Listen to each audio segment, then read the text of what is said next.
Hello everyone, welcome to our YouTube channel, and for today we will be talking about top dressing succulents. So mostly ng aking mga succulents right now don't have any top dressing, and when we say top dressing, yun yung nilalagay natin on top of our soil for aesthetic or para for decorative purposes. So we do have a lot of different kinds of top dressing available sa market. Some are colorful, some are synthetic or gawa sa plastic, and yung iba naman are made of natural na minerals like what we have here, yung ating lava rock. So ito yung gagamitin natin na top dressing for today kasi itong top dressing na ito is not only for decorative purposes but it actually gives yung ating succulents or plants some nutrients kasi this has calcium, magnesium, iron, and other trace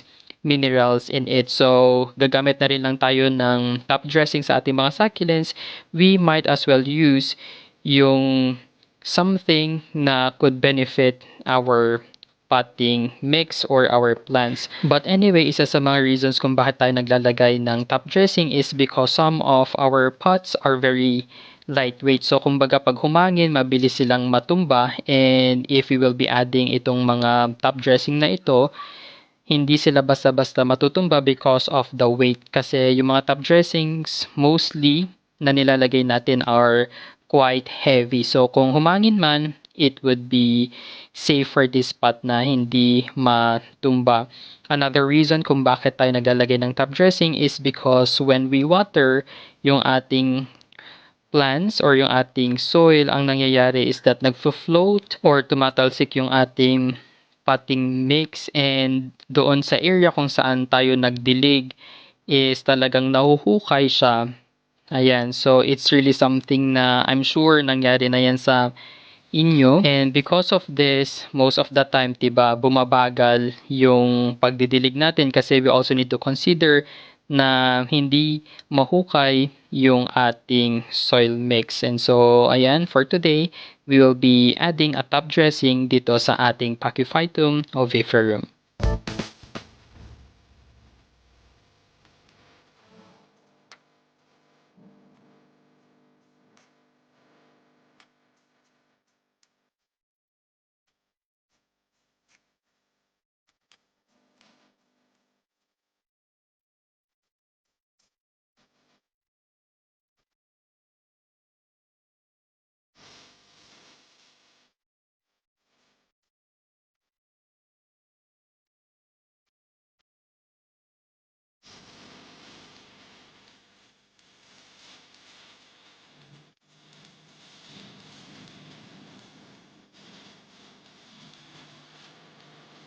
And finally, naglalagay tayo ng top dressing sa ating pots primarily because of its decorative purposes. So, kung mapapansin ninyo, talagang hindi naman ganun ka gandang tignan yung ating soil if wala siyang top dressing. So, kumbaga, hindi nag-stand out yung ating Echeveria lawi nung wala pa siyang top dressing. Kaya today, I decided to add itong ating lava rock para talagang mag-stand out yung white na color ng ating lawi.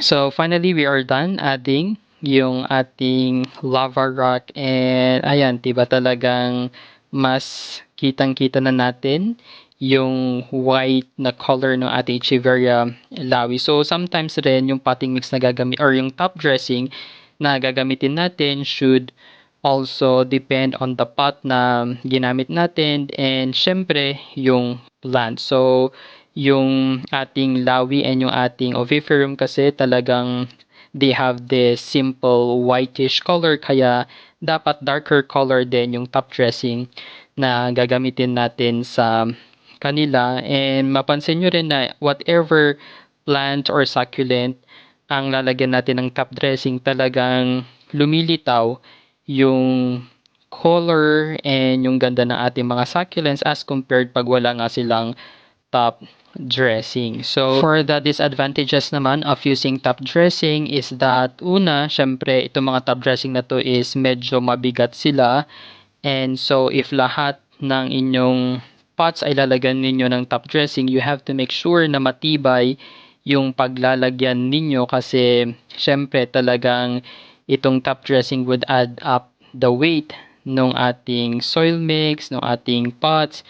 Ayan, and I'm really afraid na baka mag-collapse itong ating succulent table pag lahat sila lalagyan natin. So, pag meron na tayong matibay-tibay na talagang lalagyan ng ating mga succulents, then I would definitely add more top dressing sa ating mga succulents. And syempre, yung ating mga top dressing, they come with a price. So, itong lava rock is medyo pricey din siya actually. Kaya, that's another thing that you need to consider. And also, yung ating mga top dressing would now retains moisture sa ating potting mix. So, in other words, mas matagal sila mag-dry pag naglagay nga tayo ng mga top dressing, especially if they are synthetic. That's why yung ilalagay ninyong top dressing should also something that you need to consider, diba? So that's all for today. Thank you guys for watching. Don't forget to like and subscribe to our YouTube channel. You may also visit our Facebook page, A Desert Succulent PH.